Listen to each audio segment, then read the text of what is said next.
Keefe D, the self-confessed man who was in the car that murdered Tupac. His big mouth finally got him in trouble, y'all. Las Vegas PD ran up in his house looking for evidence related to the Tupac murder. What a goddamn fool this man is. That's what we're talking about here tonight on the Late Night Ride.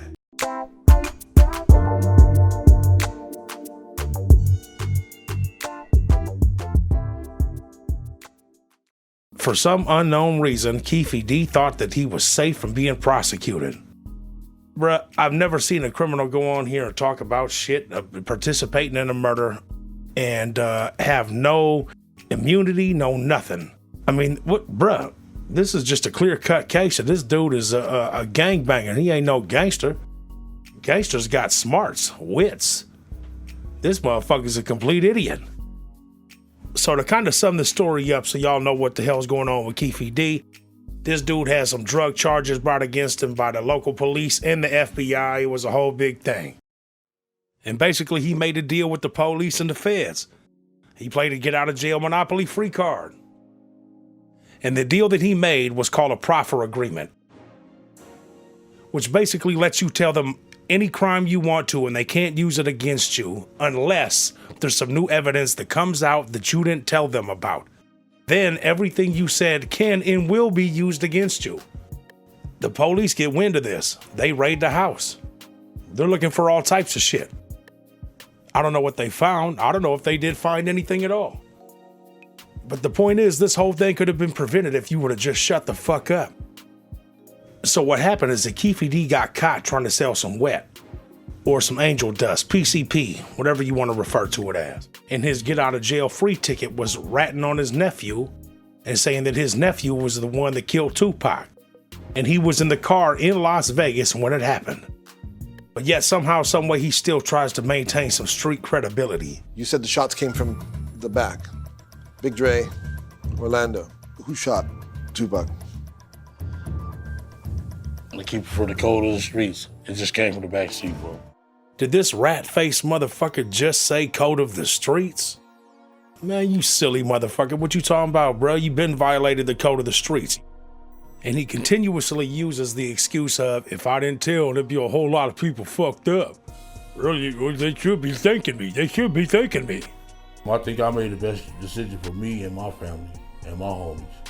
They're gonna take people's shit and give out a lot of times, dude, some life sentences. I saved our community. Man, please, you saved yourself, bruh.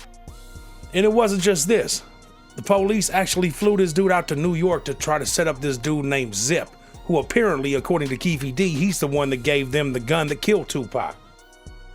Keefe D also says that Puff Daddy wanted Tupac and Suge Knight killed, and he was offering $1 million for it. Zip is a mutual acquaintance of the Southside Crips and Puff Daddy in New York. According to Keefe D, he says that Zip was paid $500,000 because when they killed Tupac, they only did half the job. They didn't kill Suge Knight. Now, the police officer who was in charge of this whole thing, his name is Keefe D. And he says that they flew Keefe D out to New York to try to set up Zip. And Zip wasn't going. He knew something was funny, like, nah, man, Keefe D's funny style right now. I ain't seen you in years and you just pop up here talking about you got a solid drug connect? So the police fly Keefe D back to California. Keefe D does a little bit of jail time, you know, enough time to play ping pong and shit. And they let him out. And then the police officer, Keefe D, the man who was in charge of the investigation, the one that Keefe D confessed to, he retires. And on his retirement, he goes to Keefe D and he says, hey man, I'm about to release that tape, that whole confession you gave to us. It's about to go public.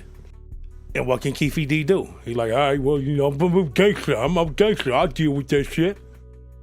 A real gangster wouldn't have been in that situation from the jump.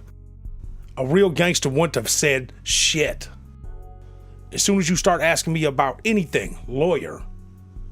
Lawyer, what color are your shoes? Lawyer. Where were you at on September 7th, 1996? Lawyer. Your motherfucking ass, I mean, I'll tell you the whole thing, just, you know, get me the fuck out this situation, you know what I'm saying? I'm gonna tell y'all everything, you know, I'm gonna keep it 100. Don't bullshit me, I won't bullshit you. I'm a motherfucking civilian, okay? But But I know some gangster motherfuckers that been in some gangster situations and had some real time hanging over their head and they didn't say shit. No matter what the fuck the police wave in front of their face. Well, we'll let you go and all these other people go. We just need to know this, man. Fuck you, lawyer. But did Keefe D do that? Hell no, he didn't. And then lets the police fly him all the way out to New York to try to set up somebody else. Luckily, Zip in New York was smart enough to realize, like, nah, man, this motherfucker's not solid, bruh. I'm pretty sure that his nephew and his homeboys that was in that car is rolling over in their graves. The big homie turned out to be a big-ass rat. But you know what? It's a new day, man. And the snitches are winning and nobody seems to care. I guess this internet been made everybody soft. There was once a time where you'd be ashamed to do this shit. But now everybody's coming out like, yeah, I told. It's all good. I ratted. It's a goddamn shame. And that's all I have to say on the late night ride.